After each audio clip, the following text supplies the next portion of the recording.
우리 애들 먹게 보리 한 자루만 제발 주세요. 안 된다. 나는 올해 70을 넘긴 노인입니다. 지금 제가 밟고 서 있는 이 논 한마지기도 원래는 우리 집 땅이 아니었습니다. 젊은 시절 한겨울 대설이 내리던 날이 아직도 떠오릅니다. 마을 창고 앞에 사람들이 줄지어 무릎을 꿇고 있었지요.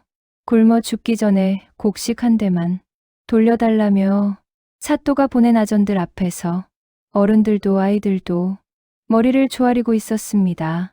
그때 우리 집은 겨우보리 한 자루를 지키고 있을 뿐이었습니다.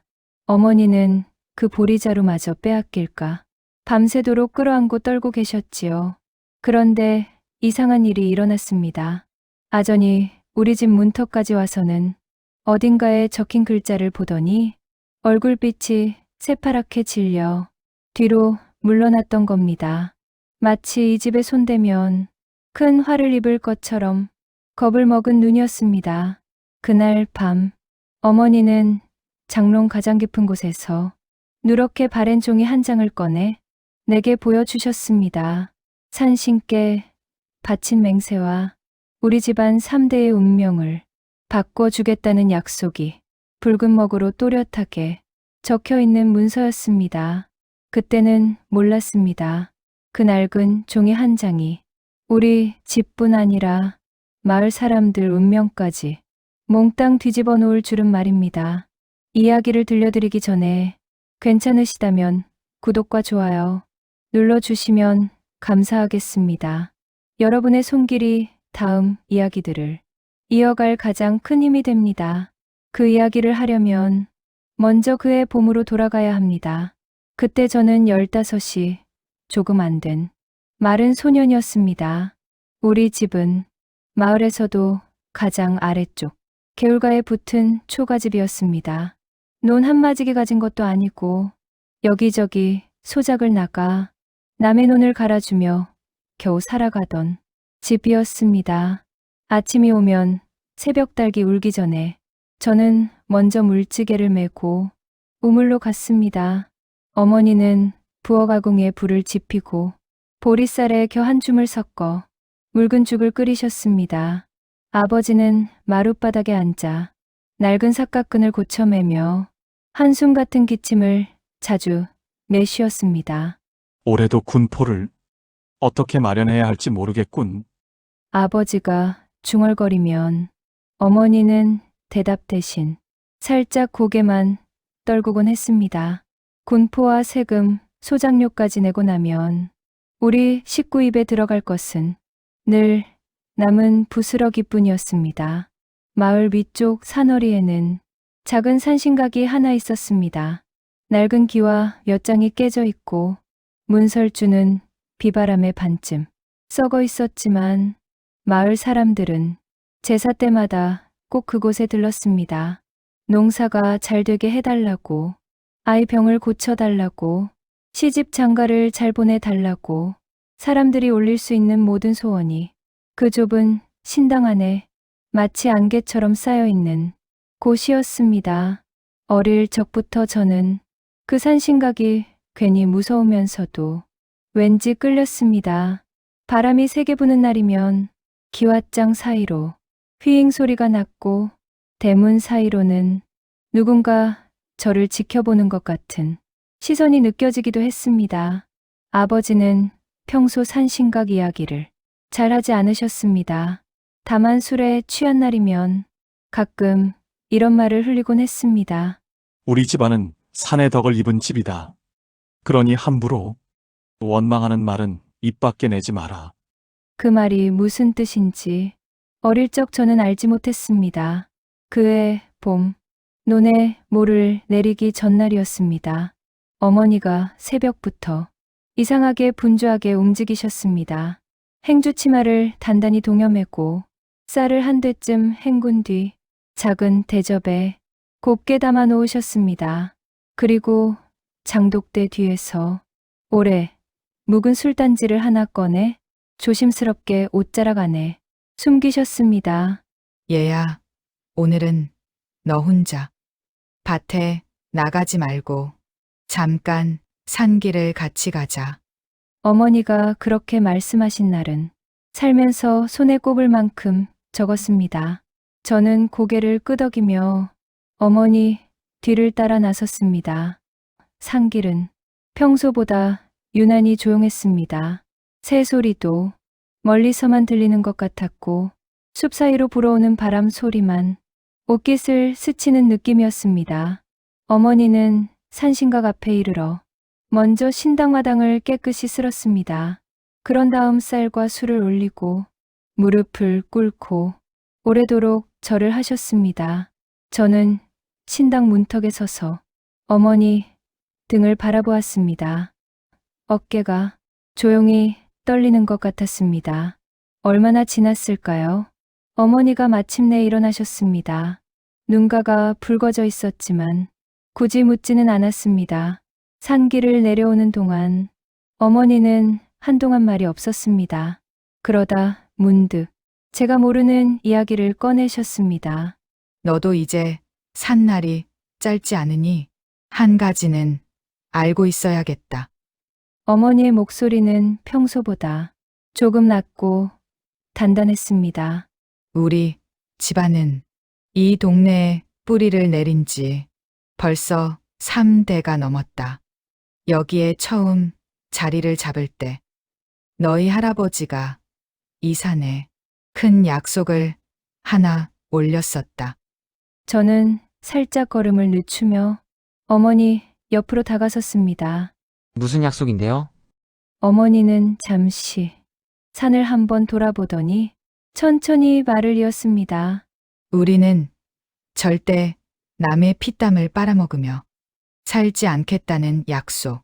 굶는 일이 있더라도 남의 것을 빼앗지 않고 살겠다는 약속. 대신 약속을 지키고 나면 3대가 지나고부턴 이 산이 우리를 지켜주겠다는 약속. 처음 듣는 이야기였습니다. 가난한 집 살림살이 얘기만 들으며 살아온 제게 3대라든지 약속 같은 말은 마치 남의 나라 이야기처럼 멀게 느껴졌습니다. 그게 정말이에요?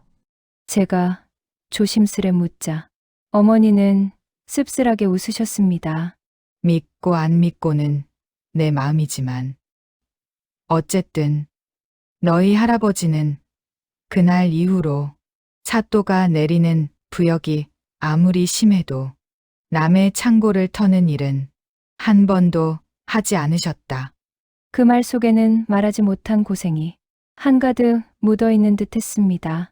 집으로 돌아오는 길, 개울물은 봄 기운이 도는지 살짝 불어나 있었고 논두렁 사이사이로는 이제 막 흙냄새가 올라오기 시작했습니다. 그때만 해도 저는 그저 올 한 해 농사가 제발 잘 되기만을 바랐습니다. 그래야 군포도 내고 겨울에 굶는 일도 덜할 테니까요.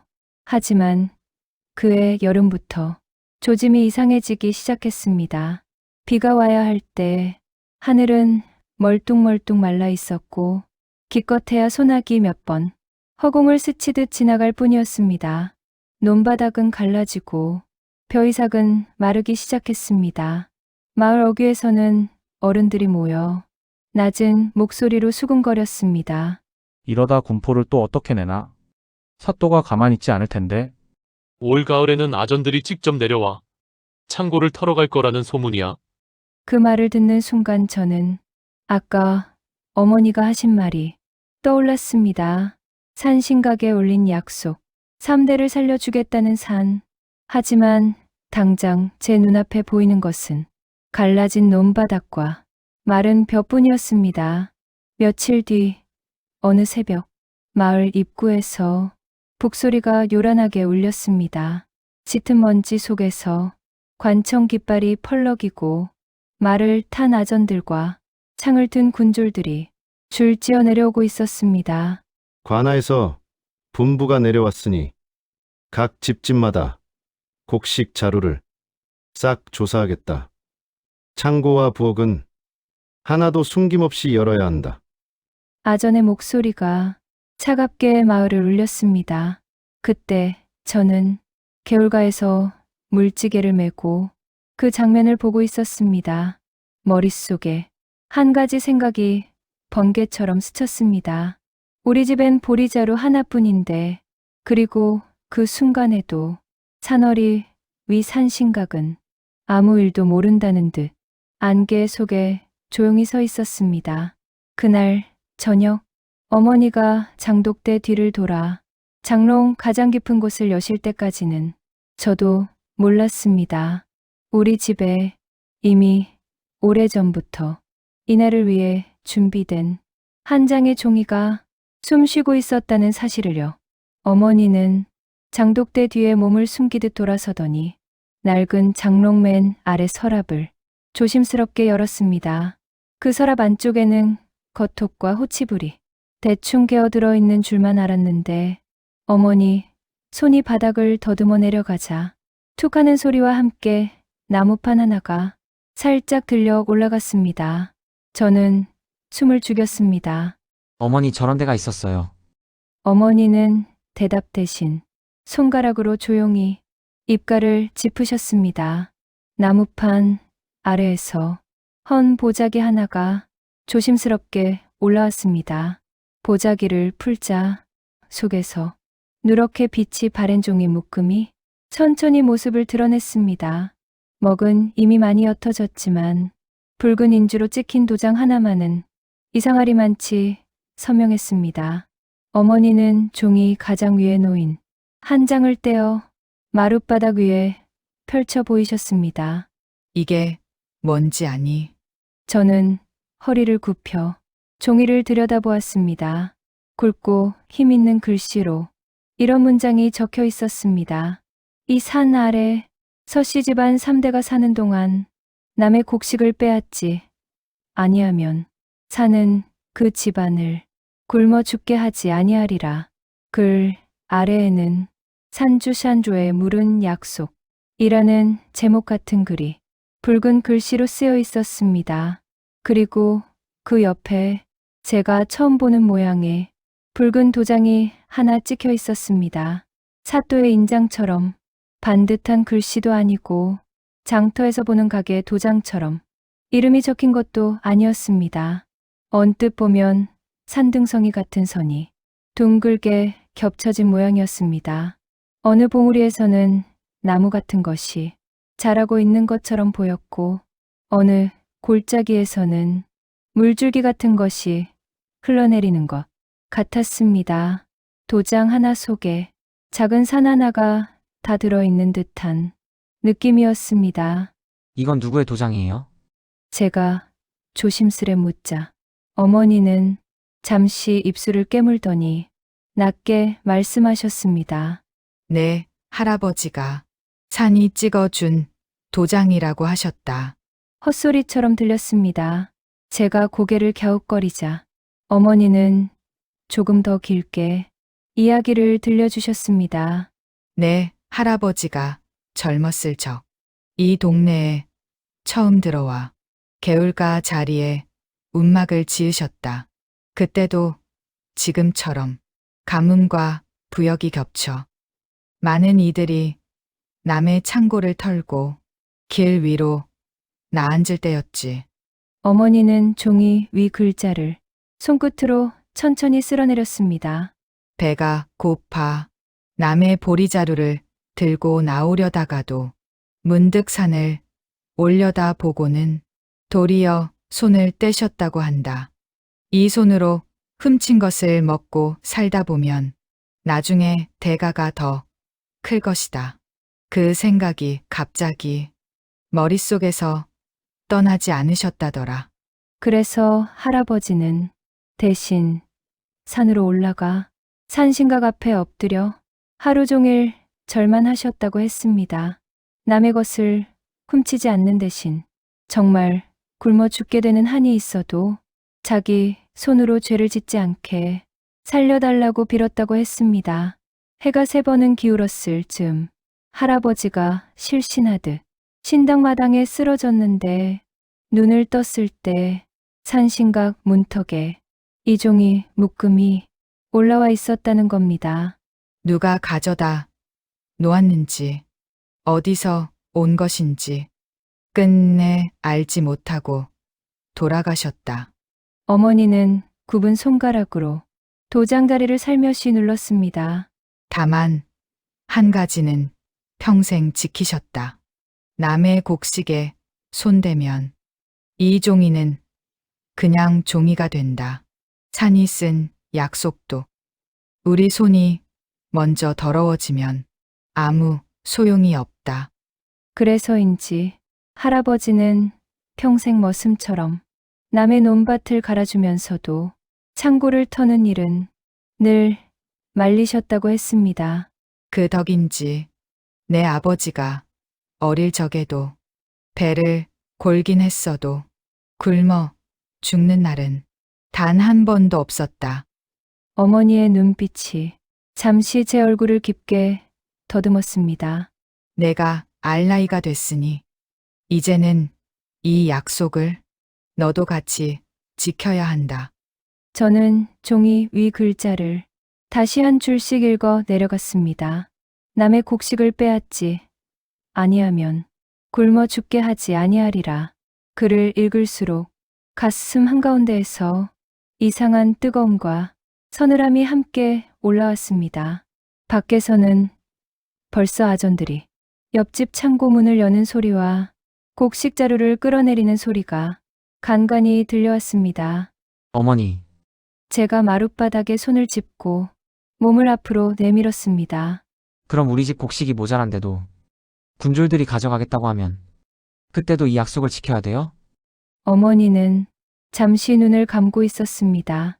긴 숨이 천천히 가슴을 오르내렸습니다. 한참 만에 어머니는 다시 눈을 떴습니다. 그래도 지켜야겠지. 어머니 목소리는 떨리는 듯 하면서도 이상하게 단단했습니다. 우리가 안 내겠다고 버틴다고 해도 관아에서는 어떻게든 뺏어가겠지요. 저는 혼잣말을 했고 어머니는 장롱 안쪽에 있는 종이 묶음을 다시 넣으며 말했습니다. 그래서 오늘 산신각에 가서 마지막으로 한 번만 약속을 더 믿어보겠다고 빈 거다. 이 종이는 내가 앞으로 어떻게 살지 정한 다음에야 비로소 너의 것도 된다. 그때였습니다. 마당 쪽에서 거친 발소리와 함께 문살을 두드리는 굵은 주먹 소리가 쾅쾅 울려 퍼졌습니다. 관아에서 나왔다. 문을 열어라. 아전의 목소리가 살을 내는 칼바람처럼 집안까지 파고들었습니다. 어머니는 순간 저를 돌아보았습니다. 종이는 내가 지켜라. 그 말과 함께 어머니는 서랍 바닥 나무판을 닫고 아무 일 없었다는 듯 행주치마를 여며매며 문 쪽으로 걸어 나가셨습니다. 저는 장롱 앞에 무릎을 꿇은 채 가슴 깊은 곳에서 올라오는 두근거림과 장롱 아래 숨 쉬고 있을 듯한 한 장의 종이를 생각했습니다. 산이 쓴 약속. 그 약속이 이제부터는 제 운명하고도 한데 묶이게 되리라는 것을 그때 저는 알지 못했습니다. 그저 문 밖에서 들려오는 아전들의 발소리와 어머니의 낮은 대답 소리를 숨죽여 듣고 있을 뿐이었습니다. 문 밖에서 문살을 두드리던 소리가 더 거세졌습니다. 안 열거냐. 곡식 검수 나왔다. 어머니는 잠시 제 쪽을 다시 돌아보시더니 아무 일 없다는 듯 웃는 얼굴을 억지로 지어 보이셨습니다. 괜찮다. 여긴 내가 지켜라. 그 한마디를 남기고 어머니는 방문을 열고 나가셨습니다. 마루로 나가는 발소리가 유난히 가볍게 들리는 대신 제 가슴은 점점 더 무겁게 내려앉았습니다. 나는 장롱 아래 서랍을 한 번 더 손으로 눌러본 뒤 조용히 문틈으로 마당을 내다보았습니다. 마당에는 붉은 도포에 장부를 든 아전들이 팔짱을 낀 채 서 있었습니다. 아전의 허리춤에는 붓과 먹물이 매달려 있었습니다. 여기가 서씨 집이냐? 어머니가 두 손을 가지런히 모으고 고개를 숙였습니다. 예, 그렇습니다. 올해는 진상곡식이 더 늘었다. 아전은 장부를 펴더니 이미 넋 줄이 그어진 이름들 사이에서 우리 집 이름이 적힌 줄을 손가락으로 꾹 짚었습니다. 지난해 기준으로 섬 세마직이었으니 올해는 섬 넉마직이다. 위에서 명이 내려왔다. 나는 그 말을 듣는 순간 숨이 턱 막혔습니다. 우리 논에서 나온 벼로는 도저히 감당할 수 없는 양이었습니다. 어머니도 아셨는지 입술을 꾹 깨무시더니 조심스럽게 말했습니다. 아전 나으리, 올해는 가뭄이 심해 수확이 절반도 안 되었습니다. 지난해와 같이 내기도 버거운 형편입니다. 아전은 비웃듯 코웃음을 쳤습니다. 수확이 줄면 섬은 섬대로 내고 나머지는 빚으로 쌓이는 거지. 그게 나라 법이다. 군졸 하나가 창고문으로 성큼 다가가더니 자물쇠를 발로 툭 차 보았습니다. 곡식 항아리가 몇 개나 되는지 보자. 저는 저도 모르게 문을 벌컥 열고 나갈 뻔하다가 손으로 문틀을 붙잡고 그 자리에 굳어섰습니다. 어머니는 군졸 앞을 막아서며 두 손을 내저으셨습니다. 잠깐만요. 지난달에도 이미 섬 두마지기를 관아에 드렸습니다. 지금 남은 것은 겨울날 아이들 입에 들어갈 마지막 것뿐입니다. 아전이 장부를 슬쩍 내려다보더니 입꼬리를 살짝 올렸습니다. 지난달에 낸 건 작년에 밀린 몫이다. 올해 몫은 이제 시작이다. 나라가 정한 몫을 내지 않겠다면 내 집에 노는 압수해도 할 말이 없을 게다. 그 말에 어머니 얼굴이 하얗게 질렸습니다.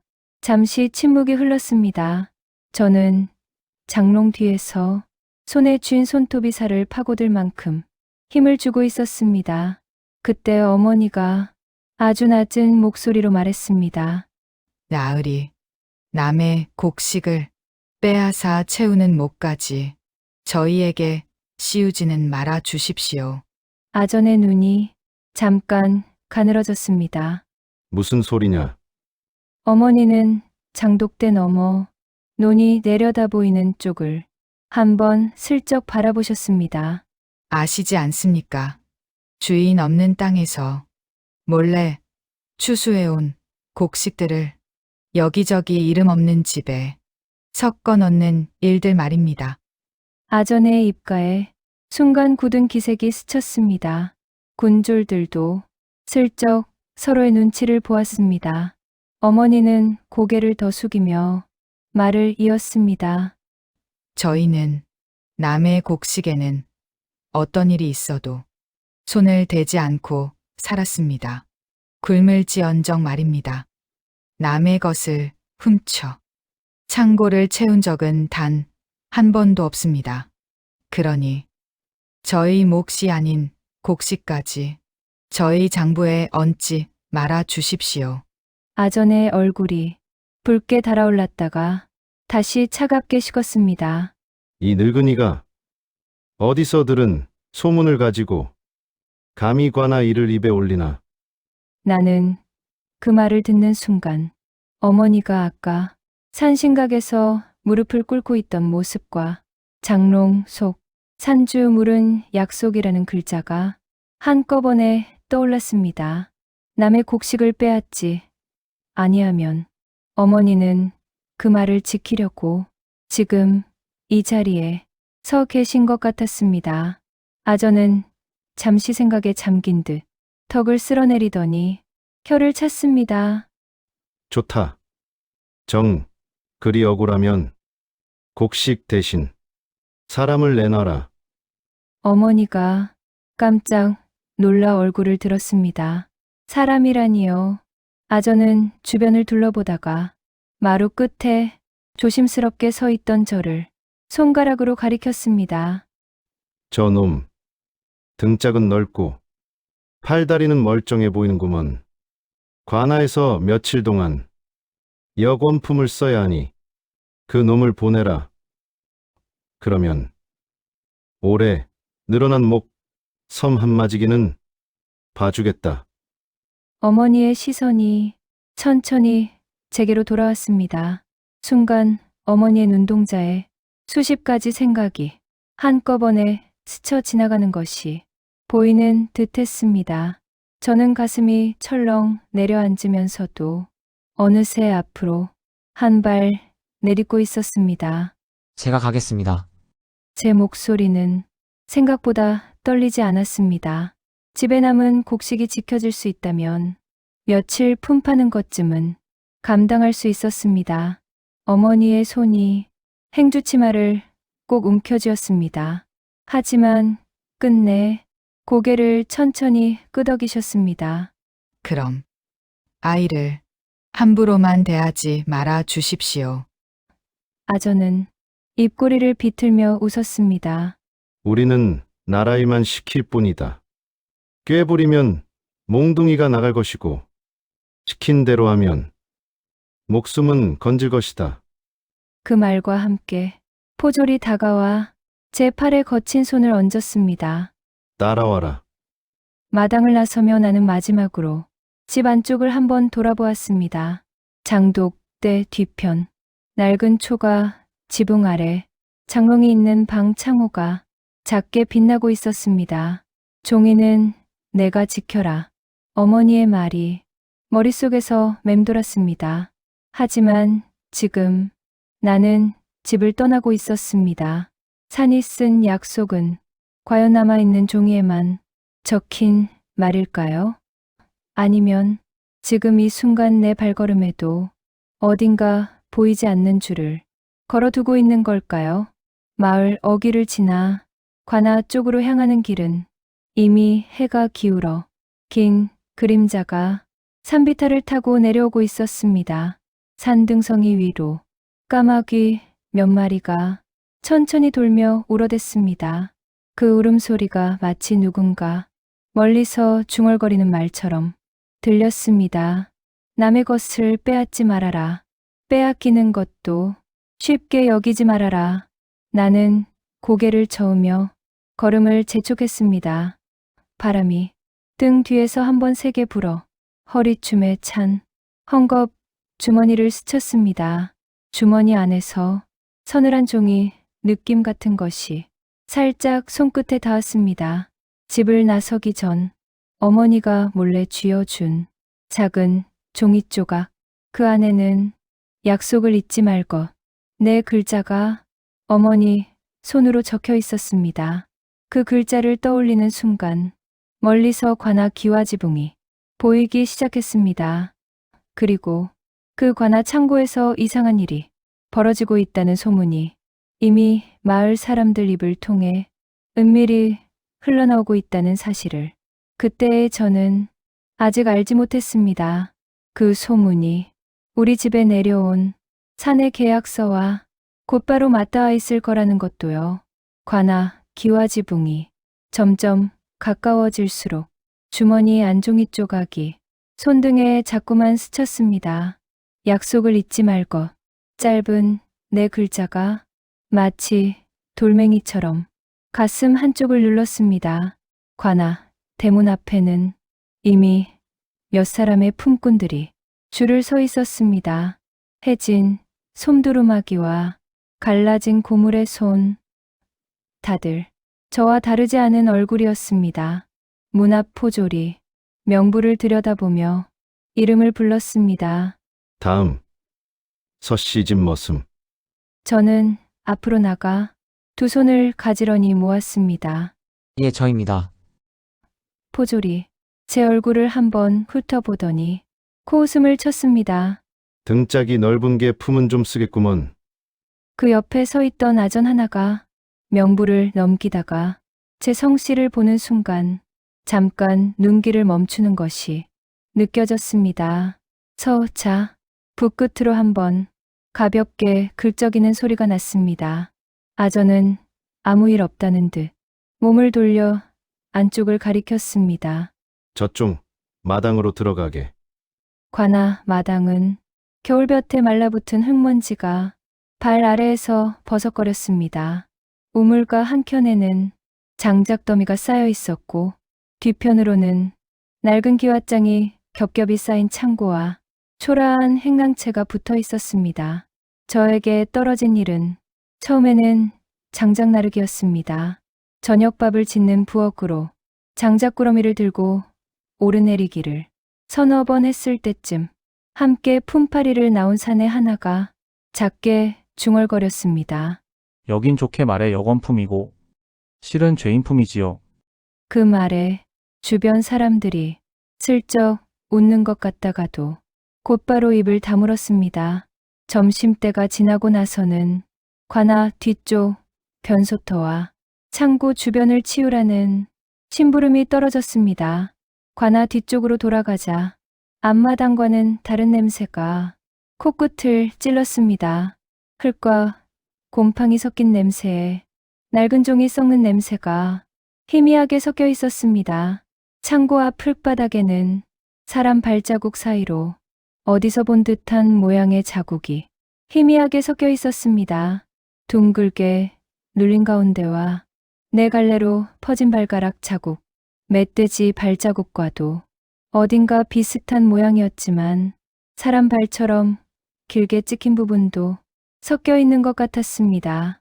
눈이 온 것도 아닌데 마른 흙이 마치 젖어 있는 것처럼 그 모양 그대로 굳어 있었습니다. 제가 한동안 그 자리를 내려다보고 있자 함께 변소터를 치우던 사내가 삽자루에 기대어 낮게 말했습니다. 처음 봐요? 제가 고개를 끄덕이자 사내가 빙긋이 웃었습니다. 여기 온 사람들은 창고 앞만 가면 다 한 번씩 저걸 쳐다보지요. 그는 시선을 창고 문으로 옮기며 말을 이었습니다. 밤만 되면 저 안에서 소리가 난답니다. 장부 넘기는 소리, 누가 우는 소리, 짐승이 긁는 소리까지. 근데 문은 꼭 잠겨 있어요. 사내의 말에 저도 모르게 목을 한번 삼켰습니다. 창고 문 옆 기둥에는 오래전에 불이 한 번 났었는지 시커멓게 그을린 자국이 대각선으로 남아 있었습니다. 검게 탄 흔적 위로 누군가 새로 덧칠한 흰 회칠이 어설프게 올라가 있었고 그 사이사이로 먹물 얼룩 같은 것이 물든 듯 번져 있었습니다. 아까 마당에서 명부를 들여다보던 아전이 어느새 창고 쪽으로 와서 문 앞에 서 있었습니다. 그는 잠시 문살 틈으로 안을 들여다보더니 허리춤에 매달린 열쇠를 만지작거리다가 다시 돌려 꽂았습니다. 눈길이 잠깐 제 쪽으로 왔다가 슬쩍 비껴갔습니다. 오늘 밤에도 글자가 제멋대로 움직이려나? 그가 마치 혼잣말처럼 아주 낮게 중얼거리는 소리가 제 귀에 들어왔습니다. 글자가 움직인다. 그 말이 이상하게 마음에 걸렸습니다.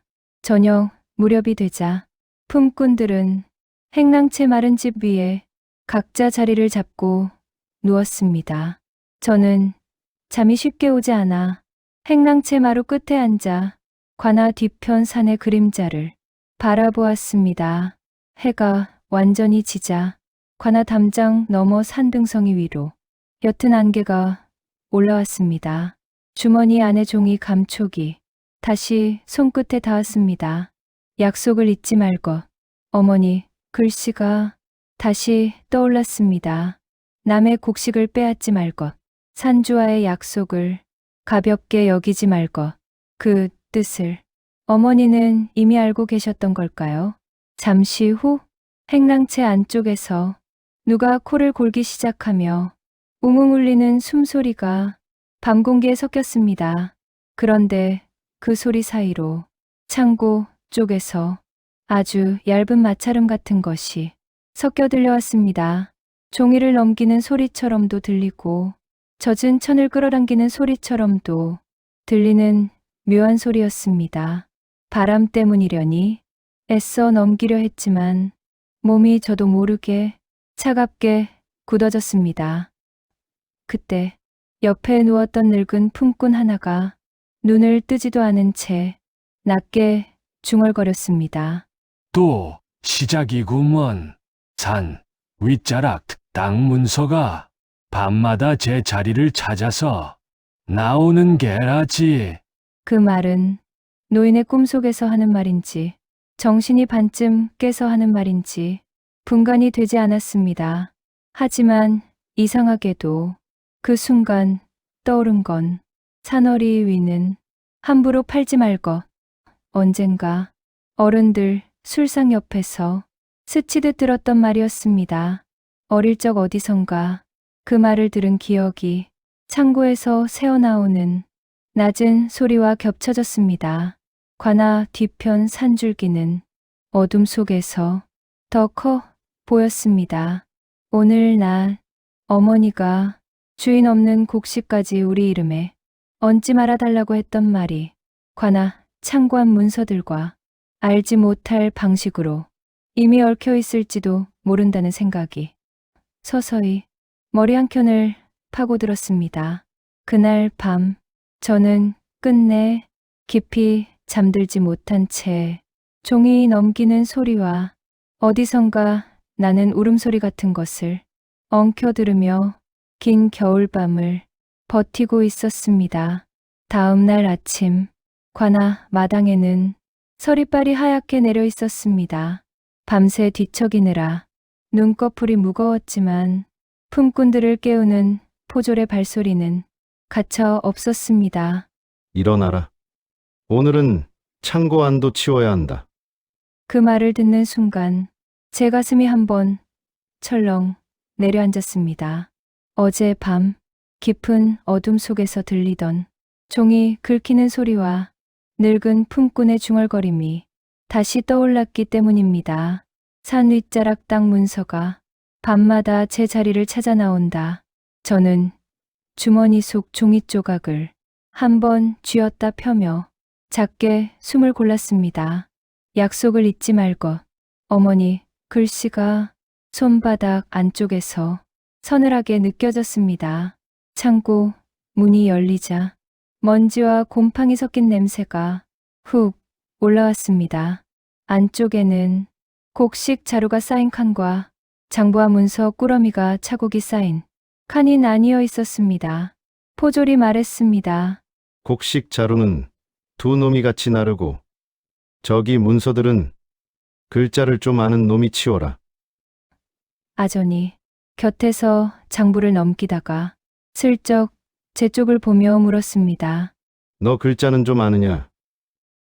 저는 조심스럽게 고개를 끄덕였습니다. 숫자하고 제 이름 정도는 읽을 줄 압니다.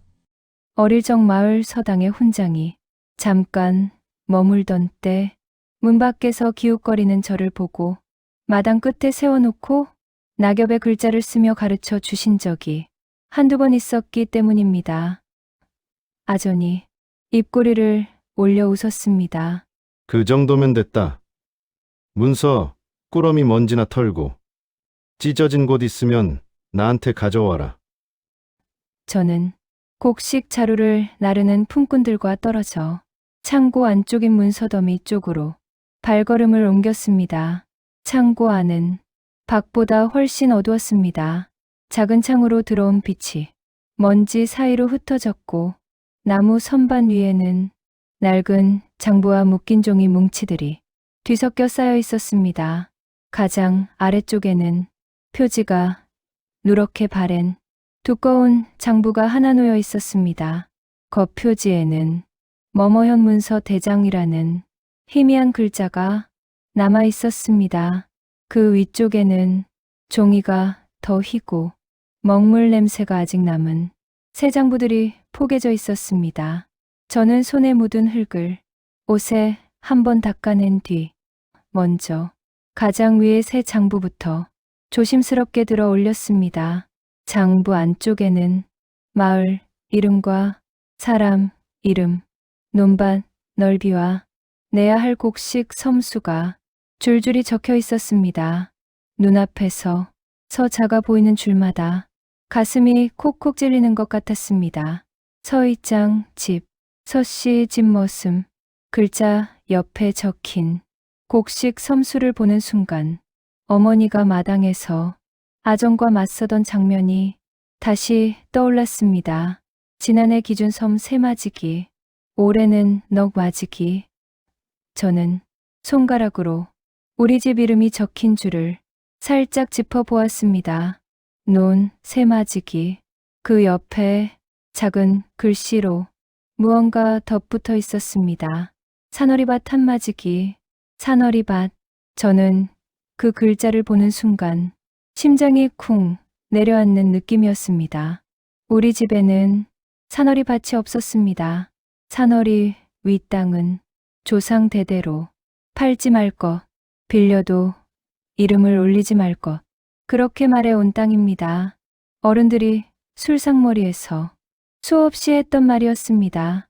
그런데 장부에는 마치 오래전부터 우리 집 것이었던 것처럼 산허리밭 한맞이기라고 적혀 있었습니다.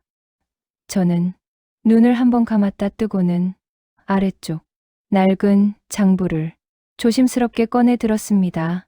가장자리 종이는 손만 대도 부서질 것 같았습니다. 겉표지 안쪽에는 먹이 바래진 글씨로 옛 토지 대조 장부라고 적혀 있었습니다. 한 장 한 장 살살 넘겨 보았습니다.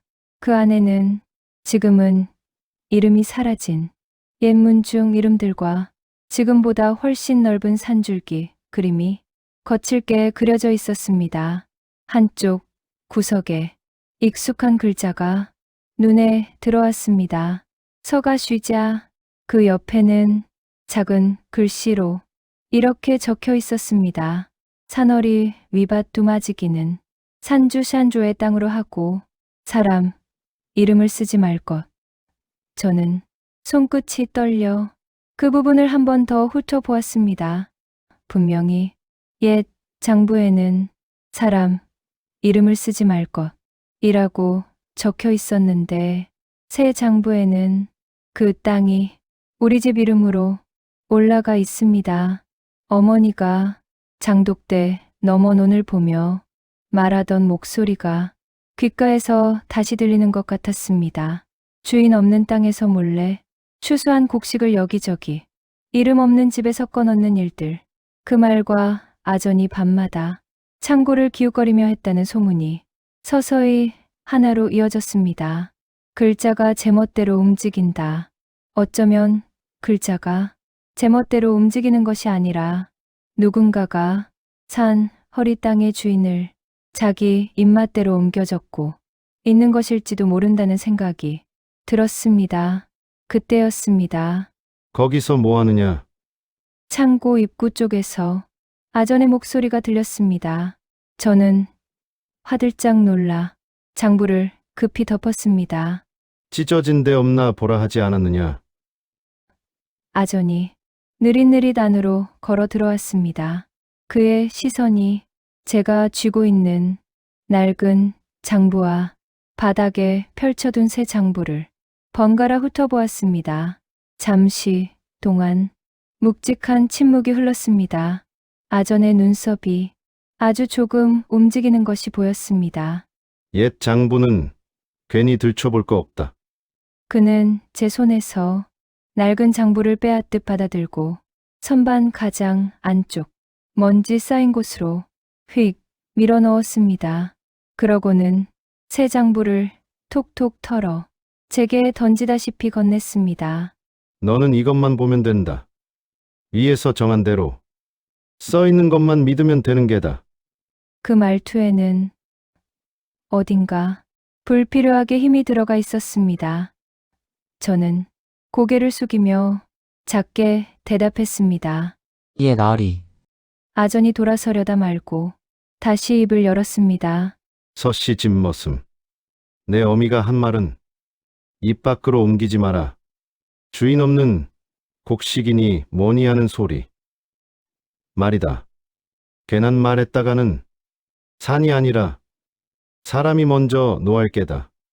그 말 끝에 아전은 입꼬리를 올려 씁쓸하게 웃었습니다.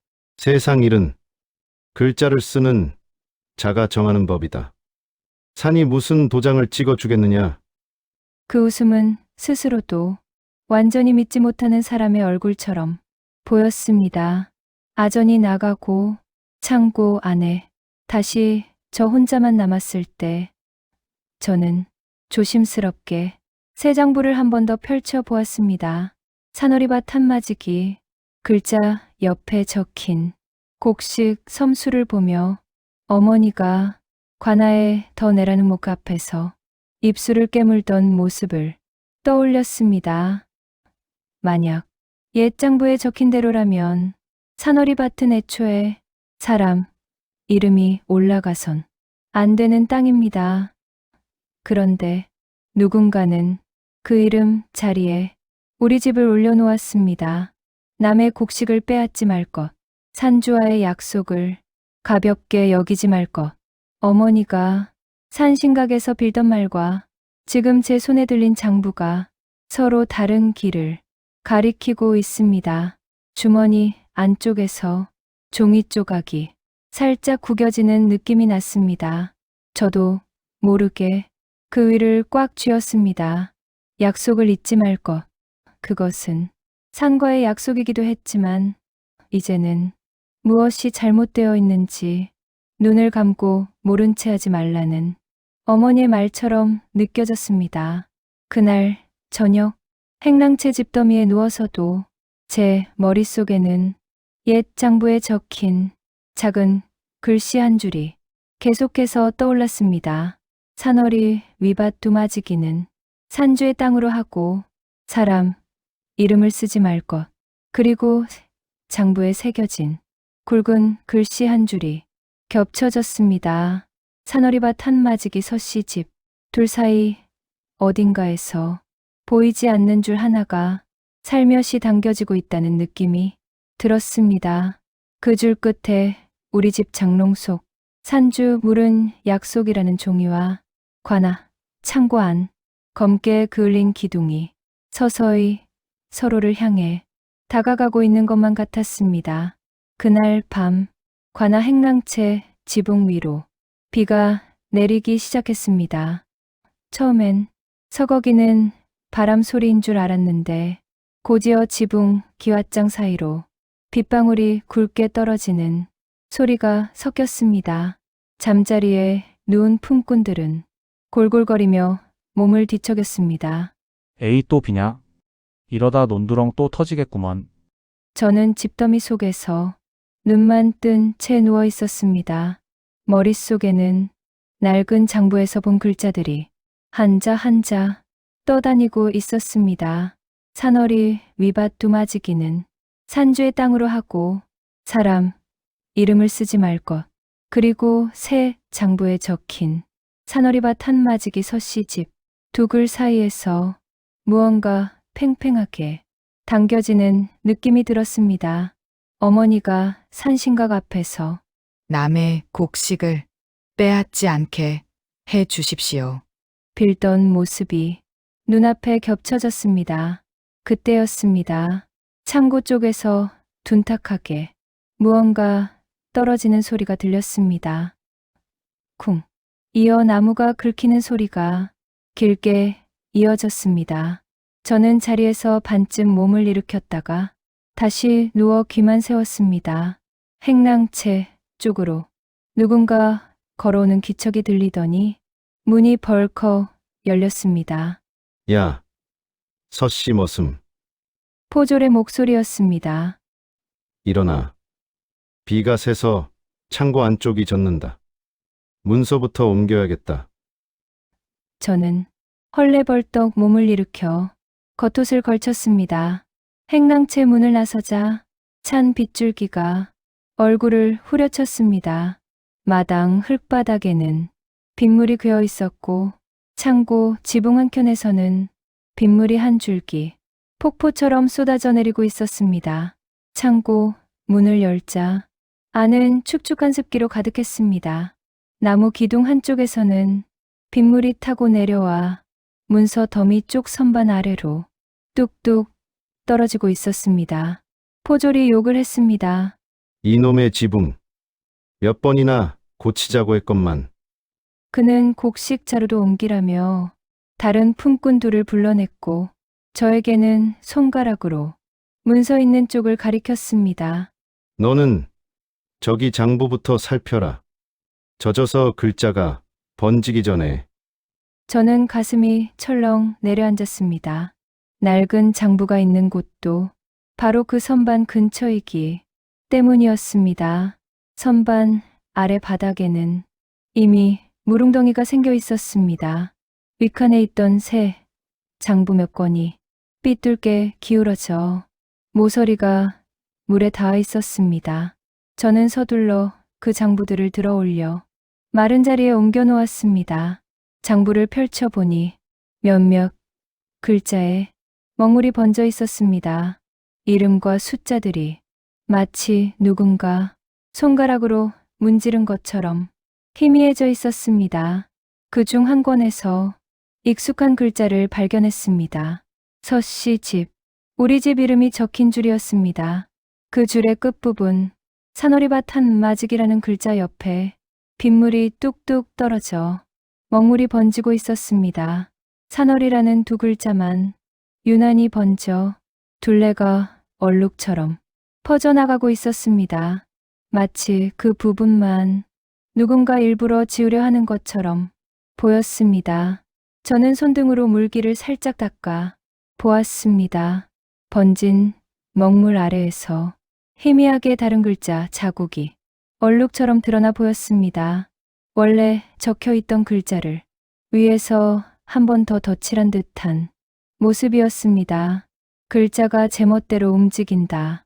관아품꾼이 했던 말을 떠올리는 순간 제 등줄기로 서늘한 기운이 훑고 내려갔습니다. 글자가 제멋대로 움직인 게 아니라 누군가가 위에서 덧칠한 먹이 비에 씻겨 내려가고 있는 건 아닐까? 그 생각이 머릿속 한가운데 박혔습니다. 저는 서둘러 위칸 선반을 더듬어 낡은 장부가 있던 자리를 찾았습니다. 다행히 그 장부는 벽 쪽 깊은 곳에 놓여 있어 아직 물이 닿지 않았습니다.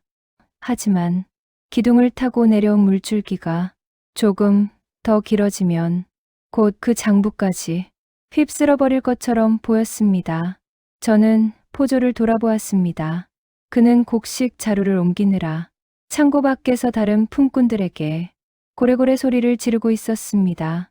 지금 이 순간만큼은 아무도 제가 뭘 하는지 보고 있지 않았습니다. 숨을 깊게 들이마신 뒤 저는 낡은 장부를 꺼내 그 페이지를 다시 펼쳤습니다. 산허리 위밭 두마지기는 산주의 땅으로 하고 사람 이름을 쓰지 말 것. 글자 위로 낡은 종이결이 선명하게 살아 있었습니다.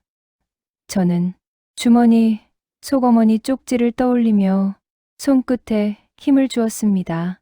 약속을 잊지 말 것. 산주와의 약속도 남의 곡식을 훔치지 말 것도 이 장부에 분명히 적혀 있습니다. 그런데 새 장부에서는 그 글자를 덮어버린 채 우리 집 이름이 올라가 있습니다. 저는 장부 한 귀퉁이를 살짝 접었다가 펴며 마음속에서 스스로에게 물었습니다. 이걸 그냥 물에 떠내려 보내게 놔둘까? 아니면 손에 쥐고 있을까? 그때 창고 밖에서 포졸의 목소리가 들려왔습니다. 조심해라. 내일이면 상감에서 오신 관리가 도착한다. 장부가 하나라도 없어지면 우리도 목이 달아날 줄 알아라. 상감에서 오신 관리. 그 말에 제 손끝이 잠깐 굳었습니다. 어머니가 늘 말하던 언젠가는 하늘이 보고 바로잡아준다. 그 말과 지금 이 장부를 내 손으로 숨기는 일이 한꺼번에 머릿속에서 부딪혔습니다. 만약 내일 온다는 관리 앞에서 옛 장부와 새 장부를 같이 펼쳐 보여준다면 누군가가 산 허리 땅을 자기 멋대로 사람 이름으로 바꾸어 놓았다는 것을 밝힐 수 있을지도 모릅니다. 하지만 그때까지 이 장부가 그대로 남아 있어야만 가능합니다. 빗물은 여전히 기둥을 타고 내려오고 있었습니다. 저는 결심하듯 장부에서 해당 부분이 적힌 한 장을 조심스럽게 뜯어냈습니다. 낡은 종이결이 바스락거리며 울었습니다. 그 소리가 창고한 어둠 속에서 유난히 크게 느껴졌습니다. 저는 뜯어낸 종이를 서둘러 접어 겉옷 안쪽에 숨겼습니다. 그리고 장부는 다시 원래 있던 자리보다 더 안쪽 나무 상자 아래에 밀어 넣었습니다. 마치 아무 일도 없었던 것처럼 보이게 말입니다. 창고 일을 마치고 밖으로 나왔을 때 비는 조금 잦아들고 있었습니다. 관악 기와지붕 위로는 먹구름 사이에 옅은 빛이 비치고 있었습니다. 마당 한가운데 빗물 웅덩이에 비친 기와 모양이 일그러져 흔들리고 있었습니다. 주머니 안쪽에서 접힌 종이가 가볍게 심장박동에 맞춰 움직이는 것이 느껴졌습니다. 약속을 잊지 말 것. 어머니의 쪽지와 제가 뜯어낸 장부 한 장이 같은 주머니 안에 붙어 있는 셈이었습니다. 그때 관아 쪽문에서 낯선 발걸음 소리가 들려왔습니다. 마당을 지키던 포졸 하나가 허리를 굽혀 인사했습니다. 먼 길 오시느라 고생 많으셨습니다. 저는 고개를 조금 돌려 관아 안으로 들어오는 수레와 말들을 바라보았습니다. 검은 갓에 옅은 미소를 띤 사내가 천천히 수레에서 내려 주변을 둘러보았습니다. 옆에 있던 아전이 허둥지둥 달려나가 그 앞에 엎드렸습니다. 아, 나으리. 먼 길 오신 어사 나으리를 배웁니다. 어사. 저는 그 말을 듣는 순간 주머니 안쪽 종이가 마치 뜨겁게 달아오르는 것처럼 느껴졌습니다. 산이 쓴 약속과 사람이 덧칠한 글자 사이에 마침내 누군가가 들어선 것만 같았습니다. 그날 밤 하늘의 비와 관아 마당의 발걸음 소리가 서로 엇갈리며 누가 진짜 주인인지 가려보자 그렇게 말하는 듯 했습니다. 어사가 관아에 들어온 그날부터 마을 공기는 눈에 보이게 달라졌습니다. 사람들은 논두렁에서 서로 마주치기만 해도 이번엔 무슨 일이 벌어지려나? 눈빛으로만 속삭였습니다. 저는 그날따라 장작을 패러 가도 손에 힘이 제대로 들어가지 않았습니다. 겉으론 평소처럼 주인집 마당을 쓸고 소먹일 여물을 나르면서도 허리춤에 찬 주머니 쪽으로 자꾸만 손이 가곤 했습니다. 어머니 쪽지와 제가 뜯어 숨겨둔 장부 한 장이 고스란히 그 안에 들어있었기 때문입니다. 그날 해질 무렵이었습니다. 관아에서 마을로 포졸 둘이 내려왔습니다. 푸른 포졸복 자락이 먼지를 일으키며 우물가를 지나갈 때 사람들이 일손을 멈추고 슬쩍 고개를 돌렸습니다. 포졸 하나가 제 집 마당으로 들어서더니 마루 앞에 서서 굵은 목소리로 말했습니다. 서씨 머슴.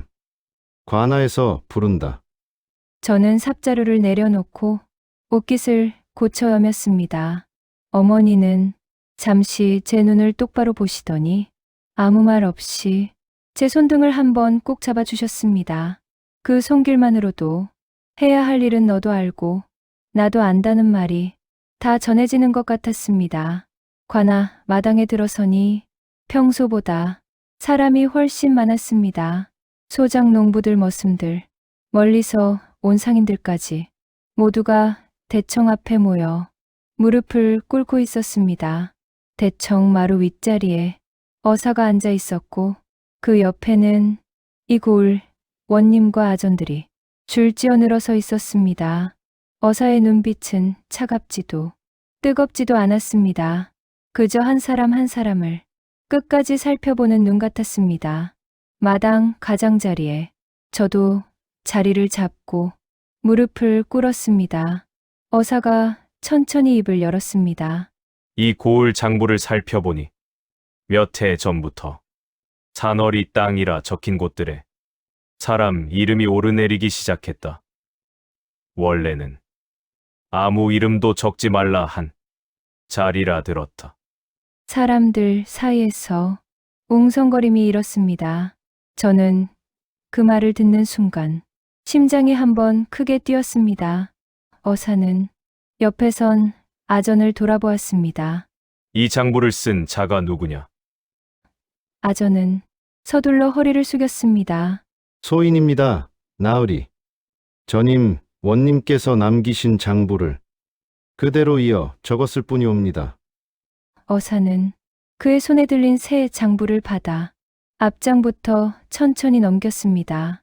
그리고 문제의 부분에 이르자 그 페이지를 손가락으로 톡톡 두드렸습니다. 여기 산허리밭 한마지기 서씨 집. 잠시 침묵이 흘렀습니다. 저는 입술이 마르는 느낌을 삼키고 있었습니다. 어사가 고개를 들어 마당을 둘러보았습니다. 여기 서씨 집 머슴이 나와 있다 하였지. 포졸 하나가 제 등을 퉁 밀었습니다. 저는 앞으로 나가 대청 아래에 무릎을 꿇었습니다. 어사의 시선이 잠시 제게 머물렀습니다. 내가 이 고을 장부를 본 적이 있느냐? 저는 숨을 한번 고르고 천천히 말했습니다. 상고품을 쓰다가 낡은 장부를 잠깐 본 적이 있습니다. 그 장부에는 이 산허리 땅이 사람 이름 대신 산주의 땅이라고 적혀 있었습니다. 마당이 순간 조용해졌습니다. 누군가 숨 들이키는 소리가 들렸습니다. 원님의 얼굴이 굳어지는 것이 보였습니다. 어사가 고개를 살짝 기울였습니다. 낡은 장부라. 그럼 그 장부는 어디 있느냐? 옆에 서 있던 아전이 얼른 대답했습니다. 나으리.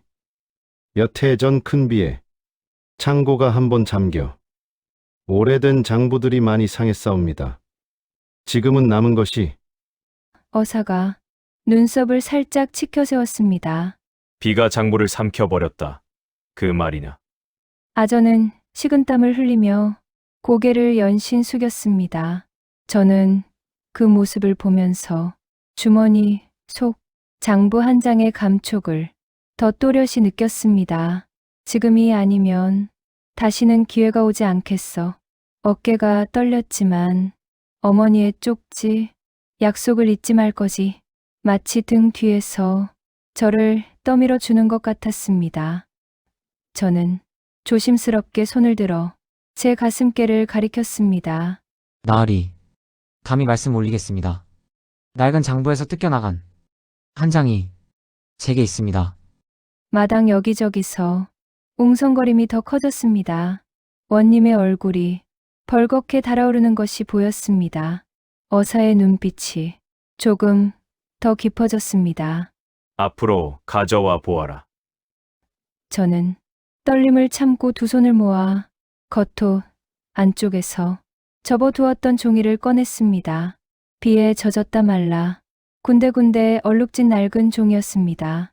그 종이를 두 손으로 받쳐 어사 앞에 올려놓았습니다. 어사는 종이를 조심스럽게 펼쳐보았습니다. 노란 빗종이 위에 선명하지는 않았지만 또렷이 남아있는 글자들이 있었습니다. 산허리 위밭 두마지기는 산주의 땅으로 하고 사람 이름을 쓰지 말 것. 어사는 그 줄을 천천히 읽어내려 가더니 옆에 놓인 새 장부를 그 위에 포개어 놓았습니다. 새 장부에 산허리밭 한마지기 서씨 집이라는 줄을 손가락으로 짚은 채 두 종이 사이를 몇 번이고 번갈아 보았습니다. 원님과 아전들의 목에서 침 삼키는 소리가 또렷하게 들리는 듯 했습니다. 한참 뒤 어사가 낮고 단단한 목소리로 말했습니다. 비가 먹을 지우기도 하나 진실을 드러내기도 하는 법이지.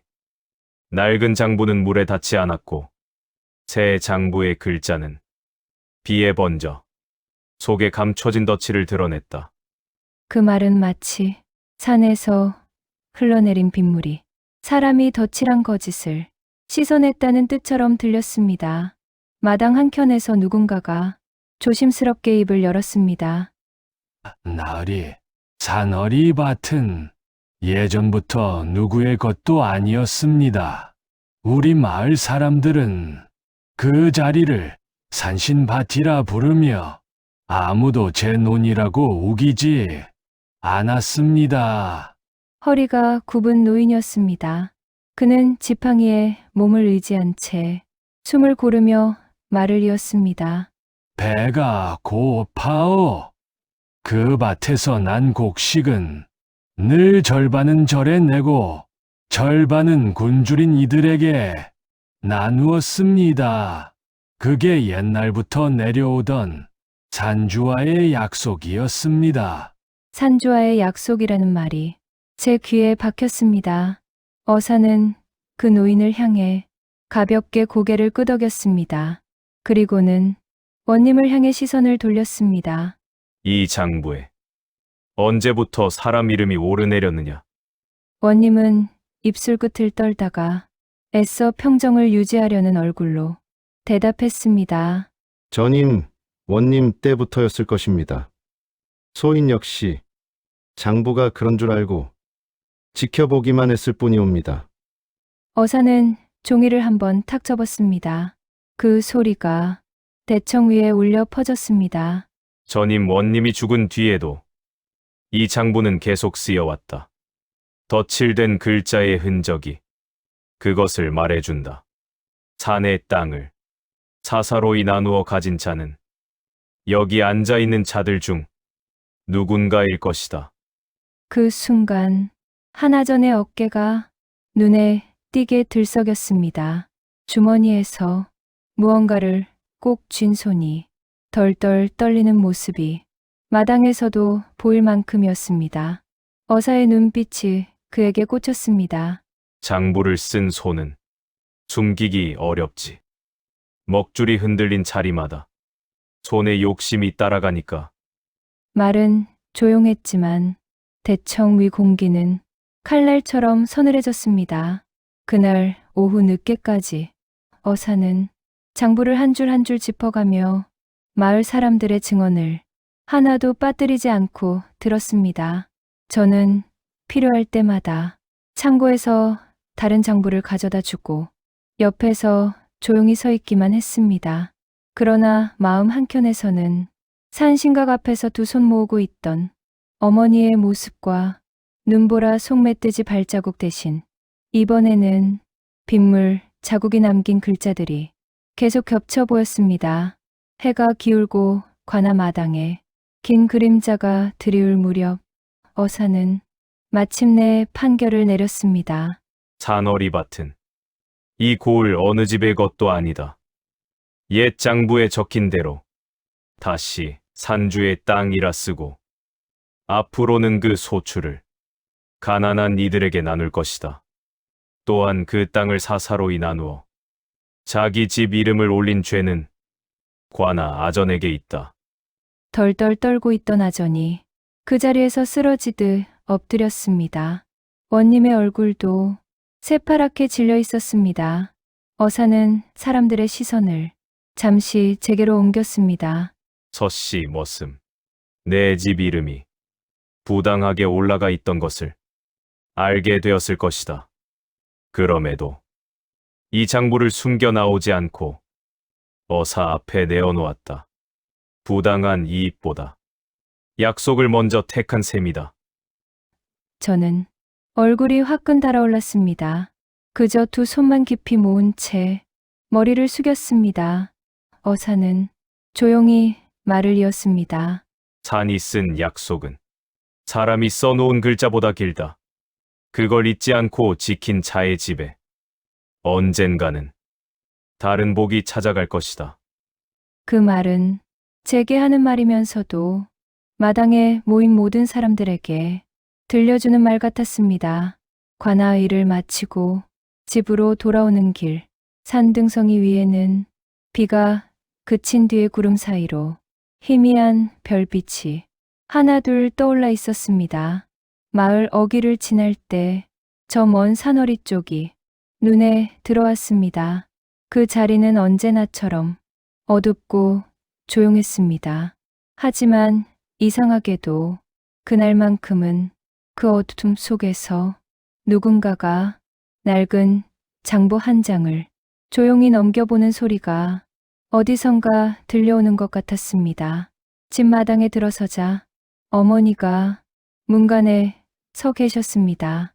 저는 허리춤에서 주머니를 풀어 그분 앞에 내밀었습니다.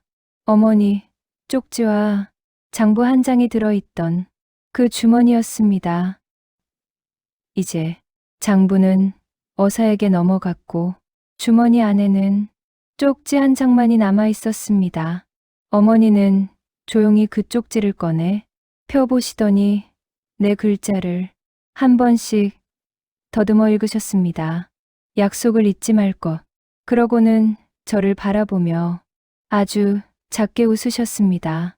잘했다. 그 한마디에 산이 적은 글자와 어머니가 쓴 글자, 그리고 오늘 관아 마당에서 사람들 입으로 오간 말들이 한꺼번에 가슴 속에서 맞물리는 느낌이었습니다.